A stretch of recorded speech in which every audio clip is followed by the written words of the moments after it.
Good morning and welcome to this session. I'm very happy to have you here. Our today's topic is modern philosophy and the unfolding of world of science, part one. So today we are going to discuss about the modern philosophy. So in the very first paragraph, you can see this spirit of modern philosophy. So I'll read the first paragraph for you, then I will ask you that what do you understand by modern philosophy? But or still you can say what do you understand by modern philosophy? So what is your understanding of modern philosophy? What do you think? What it could be? I mean, just your assumption. What could be its traits, I mean, according to your perception? What do you think? Philosophical method গুলাকে ওরা develop করে সবকিছুর ভিতরে একটা modernity নিয়ে আসে, logic আরো বেশি করে ফাইন্ড করার চেষ্টা করে। Okay, logic is there, you're right. But would you understand by modern? Why actually are we calling it modern? That is also a question. So what is the age before this one? 16th century to 18th century. Sorry? In modern philosophy. Yeah, go on. Yeah, what are you saying? Yes. Sir 16 শতাব্দী থেকে মানে আবার 17 শতাব্দী থেকে যে philosophy যে নতুন ধারণাটা তৈরি হয় আর কি, যে একটা নতুনত্ব তৈরি হচ্ছে, যে আগে অনেক যে ফিলোসফাররা অনেক চিন্তা ভাবনা ছিল, দেখা ছিল যে তারা ছিল গতানুগতিক ধারায় অভ্যস্ত। এই সব মানে 16 শতাব্দীর পর থেকে দেখা চিন্তা ভাবনা তাদের নতুন ভাবে আসা শুরু করে। মানে এইটাই স্যার আর কি মডার্ন ফিলোসফি হিসেবে এই ধারণাগুলোই আর কি বলা যায় স্যার। এগুলোই স্যার মডার্ন ফিলোসফি আর কি। Okay, so what was the age before this one? Modern philosophy, I mean, the name of the age before this one that we discussed, what do you call that? The preceding age before this modern philosophy, what's the name of that age?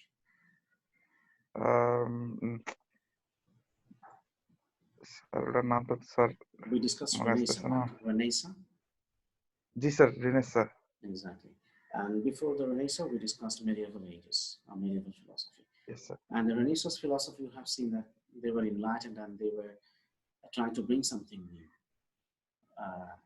And in the modern philosophy, we'll find the same kind of movement. And we must remember that, especially in the philosophical development, nothing comes, abruptly.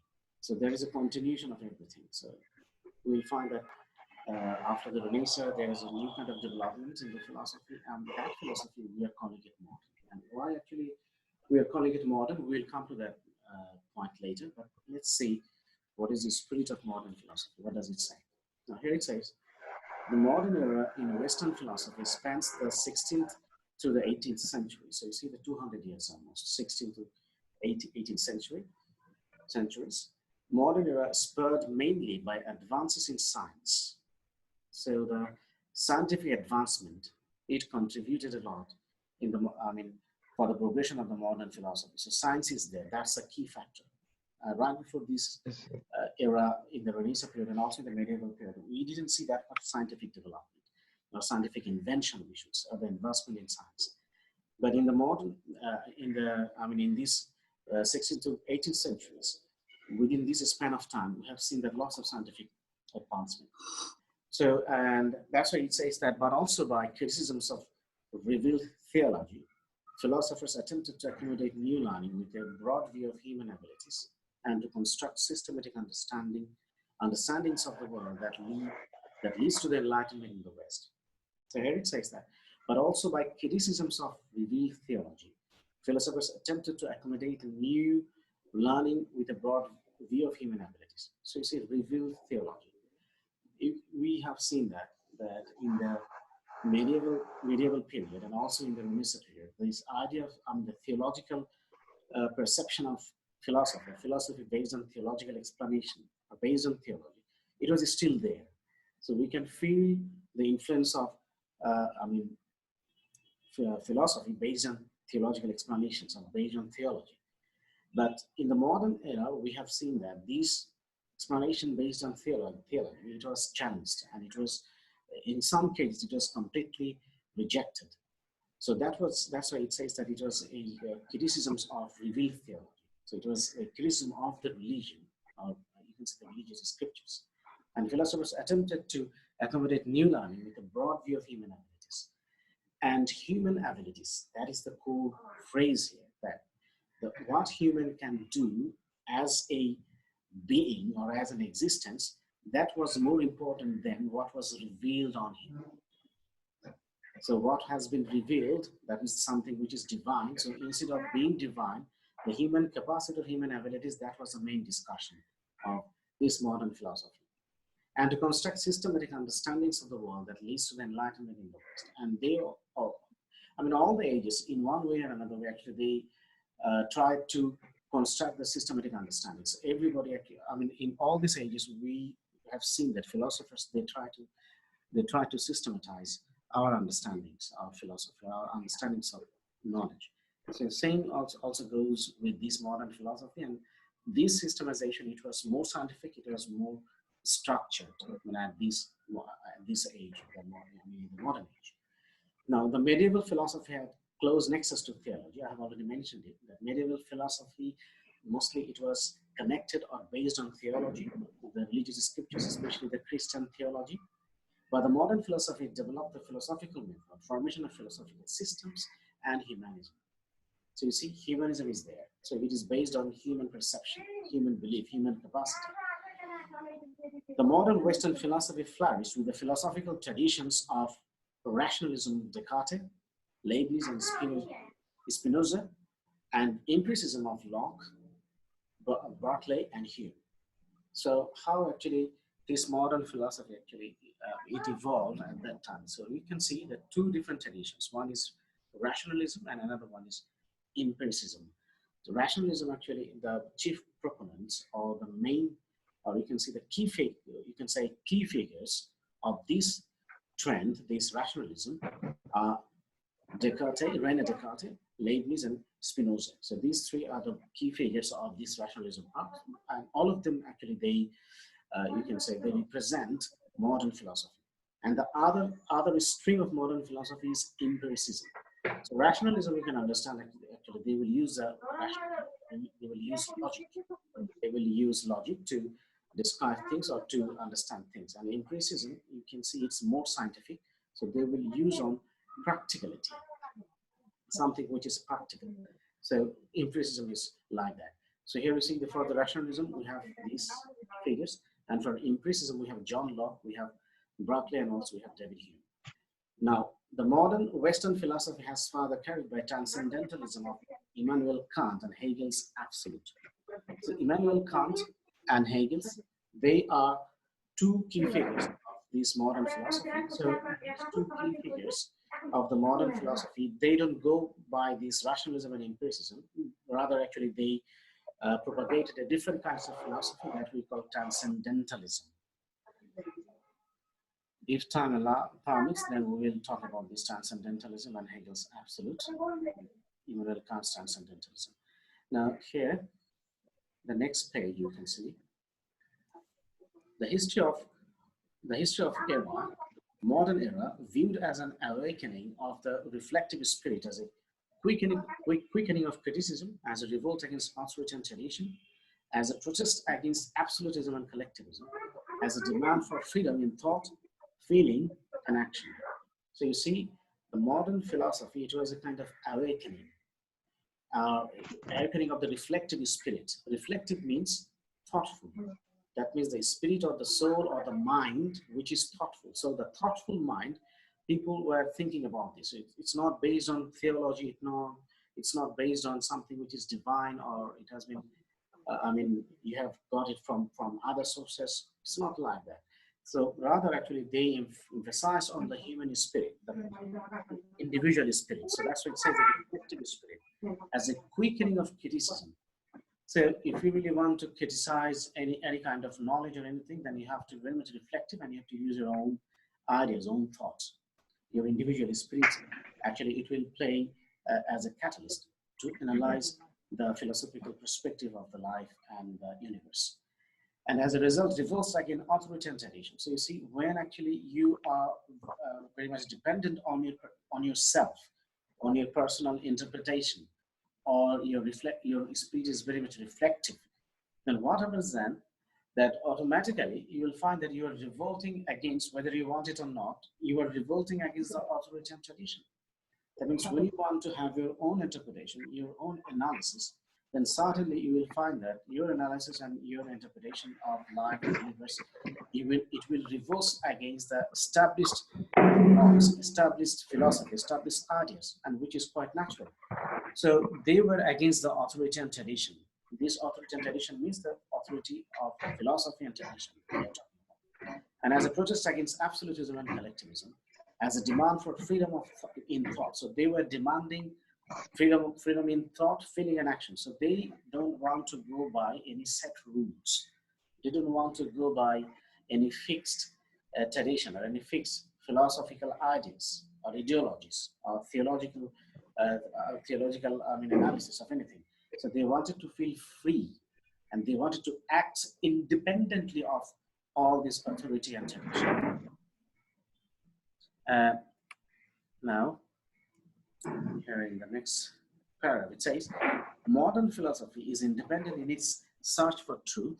It is rationalistic in the sense that it makes human reason the highest authority in the pursuit of knowledge. It is naturalistic in that it seeks to explain inner and outer nature without supernatural presuppositions. So you see, rationalistic and naturalistic, these are the two words. Just try to understand it. Rationalistic, you understand it, that means you have to use human reason if you really want to pursue knowledge. So for the pursuit of knowledge, human reason, it has been given the highest importance. That means your own reason that will help you to get knowledge, to gain knowledge, to achieve knowledge, to pursue knowledge. And there is another one, it is naturalistic. Naturalistic means, that means you will depend on the nature as it is, and you will get inspiration from the nature, and you will get idea from the nature. There is nothing called supernatural or supernatural presuppositions. Do you understand what does it mean, supernatural?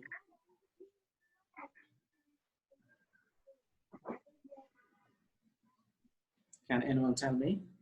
It says naturalistic in that it seeks to explain inner and outer nature without supernatural presuppositions. Inner and outer nature. That means inner nature of our inner nature as human being, and also the nature, and also outer nature. So inner and outer, external and internal.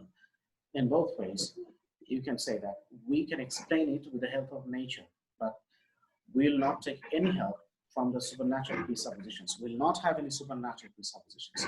So what is this supernatural? Can anyone tell me what does it mean, supernatural? Supernatural means which is not natural. You see, when you say which is not natural, that means that is unnatural. So unnatural and supernatural are the same.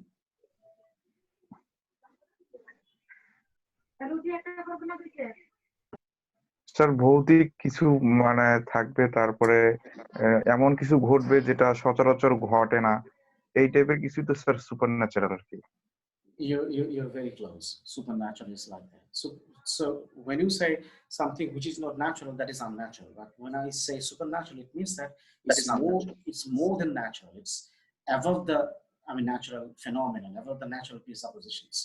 What is natural? For example, I can see you, you can see me. We are a normal human being. We talk, we eat, and usually we don't see that human can fly. But if you see that a human can fly, and he's flying from, he's traveling by flying, from one place to another place, then that will be supernatural. Usually human cannot fly, right? Or maybe you cannot make yourself invisible. Magic is a different thing. Those are just tricks. Those are not real. All of us actually know that. So that is not supernatural. Supernatural is that suddenly a man, actually, he can make himself invisible, and nobody can explain it that how actually he can do that. Understood? Beyond scientific. Exactly. Thank you very much. Who was that? So it's me, Ritu. Ritu, yes, Ritu. That means you cannot define it with any kind of scientific explanation. So you cannot have any kind of scientific explanation for that kind of thing. For example, for some people, God is a supernatural being. You see, some people, they don't say that the Almighty Allah, Almighty God. They say there is someone or something. They say something which is supernatural that is controlling everything. So they consider supernatural. We call him Allah or God, and they consider him as a supernatural being, which is very powerful and it has the power to control everything. So the sense of the creator is not like the sense of ours. So we find him in a different way, and they find him in some kind of supernatural thing in most cases. So I hope that you have understood it now. So you can see that this modern philosophy is naturalistic, and at the same time it's naturalistic. Naturalistic, that means it's pretty scientific. It's pretty natural, and you can explain it. You can explain it with the use of your logic or rational. That means you can rationalize it, and at the same time also you can have scientific experiments, and then you can explain it.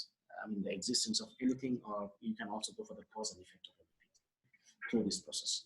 So that is the contribution to the philosophy, of this modern philosophy, you can say. Now, modern philosophers are scientific in their usual attitude. So you see, they're scientific. They will not believe in anything supernatural. So they will go for the cause and reason, cause and effect. So, and they will go for scientific experimentation. In contrast to the more frequently aesthetic tendencies of ancient philosophers and the dominatingly theological interests of the scholastics of the Middle Ages.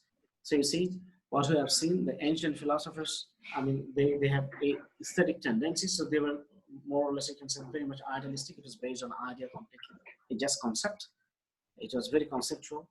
And also in the Middle Ages, we have seen that was, most of the philosophical explanations and ideas are based on theological explanation. So modern philosophers, actually, they will not follow any of these, any of this trend of, you can say, the philosophy. Now, ceasing to be the handmaiden of theology, philosophy has instead become the interpreter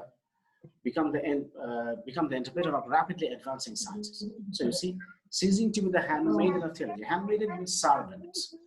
So the modern philosophers, actually, they were not the servants of theology. So you see, you can smell a kind of challenge here, because it's a kind of revolt against continuity and tradition. So theology, or you can say the Christian church or Christian religion itself, it is a kind of authority. It's a kind of tradition. People are following it for a long time.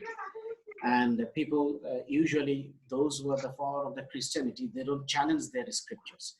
They take the religious scriptures or the Bible or any other scriptures from their religion. They take it as it is. Okay, so they don't challenge their existence, or you can say whether they're true or false. They don't ask these questions. They just take it as it is. So, but these modern philosophers didn't want to do that. That's why they have chosen to be the handmaiden of theology. They have chosen to be the servant of theology. So they're no more the servant of theology or religion. Philosophy has instead become the interpreter of rapidly advancing sciences. So rather philosophy, it became just like an interpreter. Who is an interpreter? An interpreter is a person who interprets, for you if you don't understand the language. For example, I can't speak French. So if I go to France, so I need an interpreter who can speak Bengali and also who can speak French. So I will use Bangla in conversation, and then he will translate it on behalf of me in French language for the audience. So they are, this is the analogy it has been used here. So it says that the modern philosophers, they will, Steve, you see, philosophy has become the interpreter of rapidly advancing sciences. A lot of philosophy will act like an interpreter. It will interpret the science, the advancing science. It will talk about the science. So it's very scientific, modern philosophy, that you can see it from here. So here the modern philosopher is not afraid to speculate more boldly than scientists do.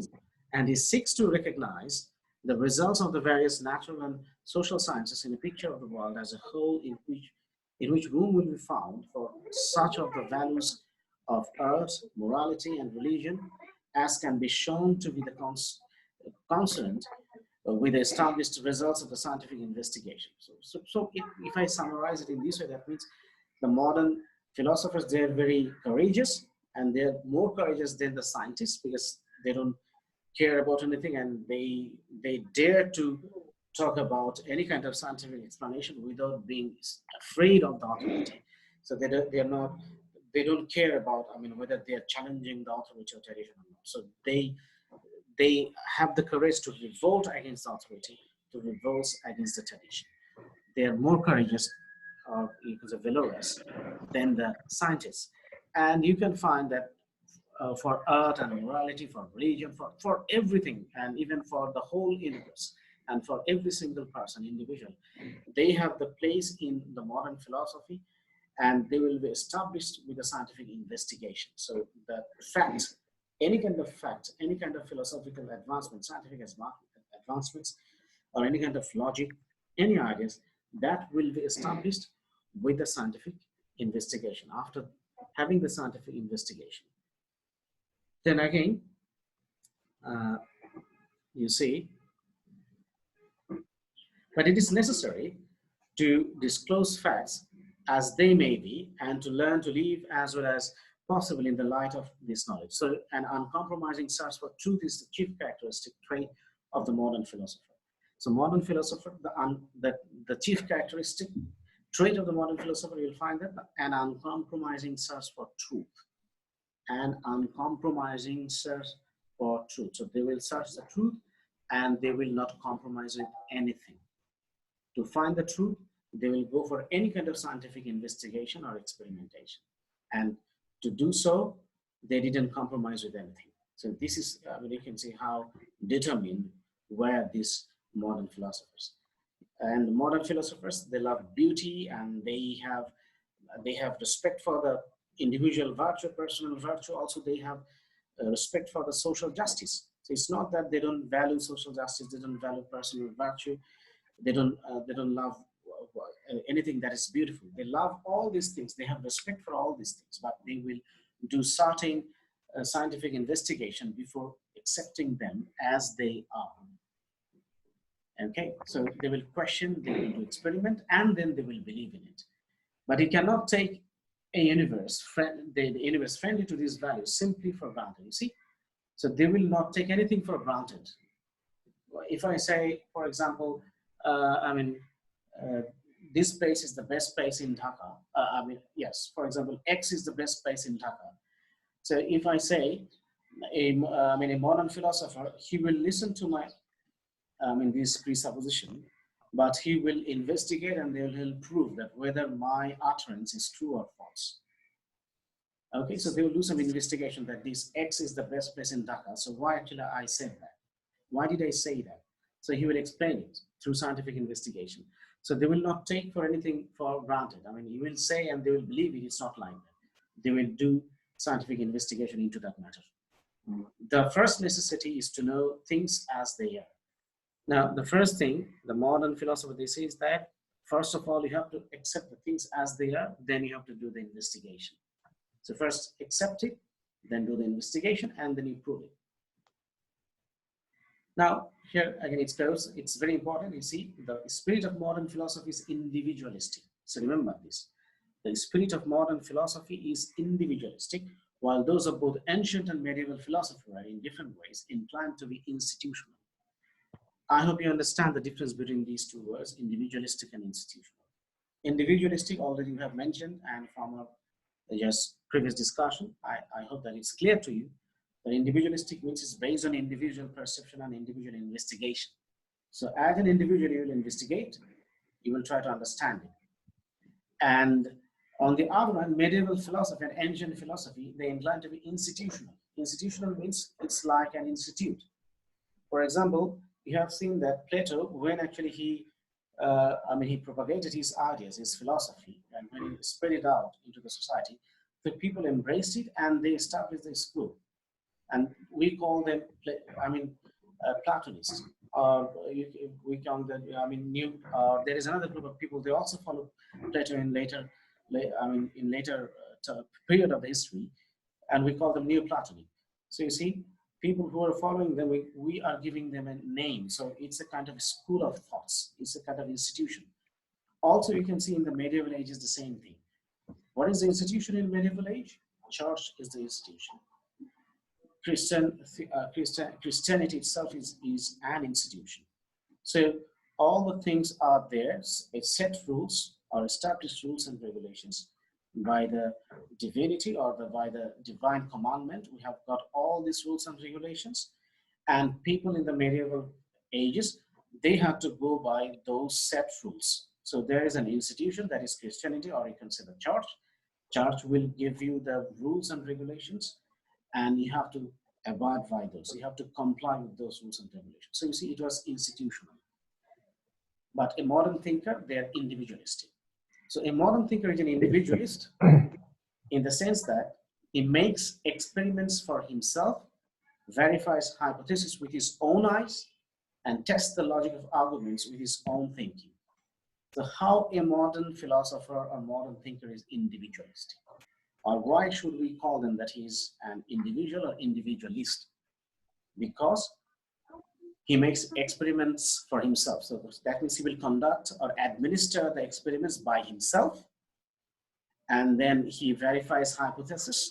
That means he will have some hypothesis, and then he will verify them through experiment, that whether he's understanding his presupposition, or we can say his premises, whether they're true or false. So he will first experiment those hypotheses, his premises, and test the logic of arguments with his own thinking. And he will come to a conclusion, he will come to a result, and then again, he will try to explain his test results using his own thinking. So you see, he is doing it completely by himself. He's not taking the help from others. So they like to think about the natural phenomenon by themselves, and they like to ask questions about them, and they like to conduct investigation about those natural phenomena or any kind of phenomenon by themselves. So that's why they're individualist. He looks to authorities for suggestion, but he accepts nothing for truth simply because it is asserted by some authority, no matter how venerable or widely esteemed. So you see, it's not that they will not take any suggestion. They will listen to the institution. They will ask for their suggestion. So they will take this suggestion, but they will not accept those suggestions as they are. What will they do? They will take those suggestions, and then they will experiment that whether these suggestions provided by any particular institution, whether that is applicable, whether that is true, or whether that has logic behind it, or whether it is possible to prove it scientifically. So they will do that. And it doesn't matter that that institution or that particular authority is very much popular and they're regarded or they're esteemed in the society. They're highly respected. It's not like that. Even if they're very venerable or highly esteemed or very much esteemed in the society, or they're accepted as a, you can say, reliable authority, but still they will not take it as it is. So they will take those and they will ask questions and do scientific experimentation or scientific investigation into that. Now, thinkers developed a keen critical faculty, refusing to accept traditions and scriptures without critical examination. So thinkers developed a keen critical faculty. So thinkers of this time, so they have developed kind of faculty, and what kind of faculty or mentality? That they will refuse the accepted traditions and scriptures. So the scriptures and traditions, scriptures means religious books like Bible and other gospels. So they will not just embrace those scriptures or gospels as they are. So they will ask questions about the fact that is working beneath those religious scriptures. So they will ask questions about those. This is their mental faculty actually they have developed at that time. Now, people began to prefer democratic forms of government. So here you can see, because you know in philosophy, we can also see philosophy that also related to political development or political philosophy, we call them. So that's why we have also find that there's a change in the government system, or there is a change of outlook that how a government system should be, or forms of government should be. So people began to prefer democratic forms. So people became more democratic because when you're individualistic, and as an individualist, you simply can depend on other people's judgment. So who can rule you and who can be your president or prime minister of a country, or who can be the head of the government or head of the country. So you will choose it by casting votes or by having your own voice in the whole process, that who is going to be your president, who is going to be your leader. So you will choose it. So that's why the whole system, it has become very democratic. That means the participation of the individuals must be ensured in that kind of forms of government. So they prefer democratic forms of government to the monarchical or aristocratic forms that existed. So at that time there was monarchy. At that time there was aristocracy. So monarchy means the rule of the king, and aristocracy means only the aristocratic families or some noble families, they will control the whole country, the whole. I mean, you can see that they will govern all their subjects. So they didn't like this kind of government systems in the modern thinkers. So they were dead against the monarchy. They were also against the aristocratic system of the government. So there was more vehement demand for social justice and equal rights. So you see, even these days, actually, we are always asking for equal rights. And also we are trying to establish social justice in the society. So it started with the idea of the modern philosophy. So they are modern thinkers, we can say. So they were also working for the social justice and equal rights to establish it in the society. They were also working for that. This tendency towards freedom, characteristics of the modern period, is best expressed by the opposition to state interference in the private lives of citizens. So you can see that how actually we want to enjoy our freedom. If you just take a look at the private lives of the citizens, you can see that people didn't like that the monarchy or the aristocracy, they will interfere in our personal life. And you see that at that time, people didn't like it. So people became very modern. So they wanted to have their own personal life in their own way. They wanted to lead it in their own way. So you cannot have any kind of interference in it. So in this way, actually, they wanted to have their freedom. Now, there is another thing which is also very interesting. The widespread desire for freedom found its expression in the field of thought in the form of idealism. So actually, when you want to enjoy freedom, then certainly you have to develop some kind of ideas that how can you enjoy this kind of freedom. So idealism, not in the sense of the ancient philosophy, not in that sense, this idealism developed. This idealism developed, based on the logic, based on the scientific investigation, okay? Because if you really want to conduct or administer any kind of scientific experimentation, first of all, you have to come with a hypothesis. I guess that in this semester, you're also having a course on research methodology, if I'm not mistaken, dear students. Don't you have a course, research methodology or research in this semester? Yes, sir. Yes, sir. So, okay, so while doing this research methodology or research, you have seen that you have to start with the hypothesis, an idea. You have to generate an idea, and later on, through experimentation, you have to prove it, right? Yes, sir. Yes, sir. So this is the thing. So this is not the idealism like the Greek philosophers. Actually, it's completely based on imagination. It's not like that. When even actually you are trying to imagine something, according to the modern thinkers, your idea has some basis. It has some logic, because you are going to prove it later on through experiments or scientific investigation. Now, reason and logic were accepted as the final criteria both in the field of science and philosophy. So two things, reason and logic. So they emphasize on these two ideas, that is reason and logic. The desire for independence found expression in the freedom of inquiry and thinking and the opposition to all forms of tyrannical domination. So they wanted freedom, they wanted independence, and this independence and freedom of expression, this independence found its expression in the freedom of inquiry and thinking. So they tried to enjoy, or even we can say they enjoyed personally, this freedom of inquiry. Inquiry means the freedom to investigate or to have experiment about something. So that is the freedom. So sometimes we can feel that even today, in some occasions, we don't have that freedom to investigate into different matters. So sometimes we don't have this freedom of inquiry. But these modern thinkers at that time, I mean, within the span of time, which starts from 16th centuries to 18th century, in this span of time, we have seen that these modern philosophers, they try to actually establish that kind of freedom of inquiry, in their personal life and also in thinking. So they wanted to think independently.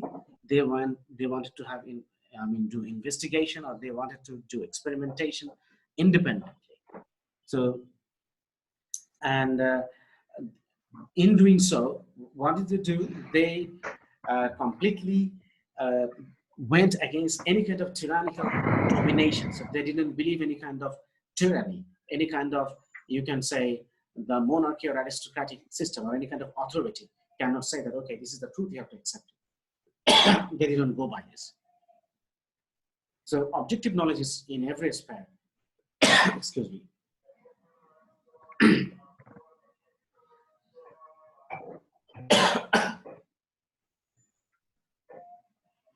So objective knowledge in every sphere was demanded and produced.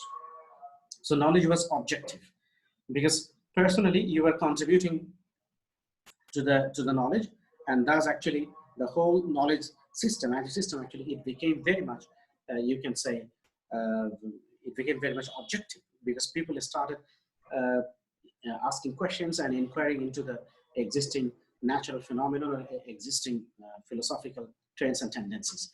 So that actually it became very much modern.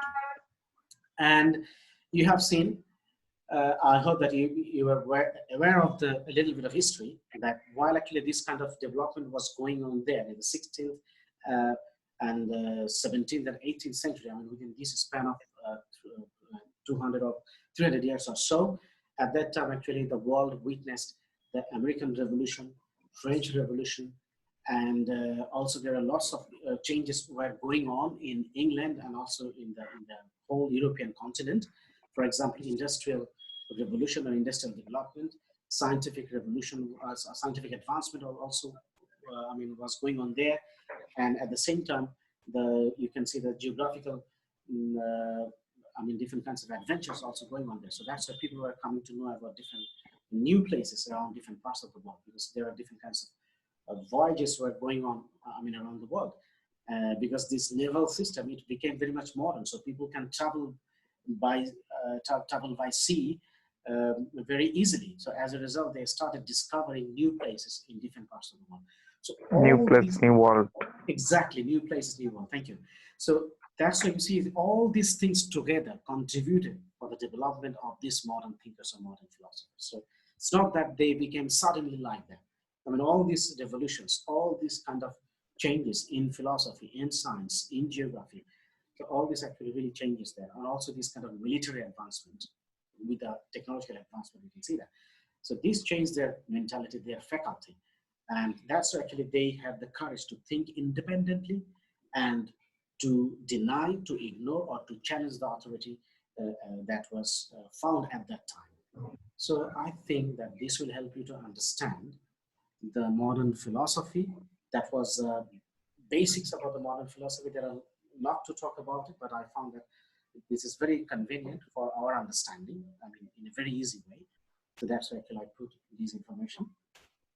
And if you're interested, you can also go through different online sources, and also you can come through lots of information about the modern philosophy. So now I would like to conclude my today's discussion with this point. Now, if you have any question or anything to ask, the floor is open. So, or if you have any comment, you can comment on it right now. So do you have any question? Sir renaissance পরবর্তী যুগটাই তো sir হচ্ছে modern philosophy, এবং sir এই modern ফিলোসফিতেই তো sir মানে শিল্প বিপ্লবটা হয়, তাই না sir? Yes, during this time actually we have this industrial revolution, and Renaissance period, for example, in the Renaissance period we have seen Bacon, Hobbes, and Machiavelli. Remember Machiavelli we also talked about, and also Michelangelo. Yeah, yes, Michelangelo, he was an artist, and also you can say he contributed to the literature of philosophy. And also we talked about Montaigne yesterday and Pascal. So all these are the philosophers from the Renaissance period. But interesting thing is that this Renaissance period also, actually, we can say that is also the modern age, because that is the introduction to the modern philosophy. That was the beginning to the modern philosophy. So, beginning, sir. so if you want to say that this Renaissance period is itself is the preamble to the modern age or modern philosophy, I think that it will not sound illogical. That will sound very much logical or advisable, rather I should say. Yes, sir. Exactly. Anything else? Ritu, do you have anything to say? Or Tamanna, Shamin, Tanzim, Urmi? Do you like to add anything? No, sir. Okay, so I hope it was clear. So still, if you have confusion, so you can leave your questions on the Facebook group, or you can text me personally. And so with that note, I would like to conclude our today's session. So thank you very much. Thanks for your cooperation, and hope to see you in the next session, inshallah. Thank you, Sir, sir. আমরা কি sir নাম present sir দেব sir আজকেও? Obviously, you have to do it every day.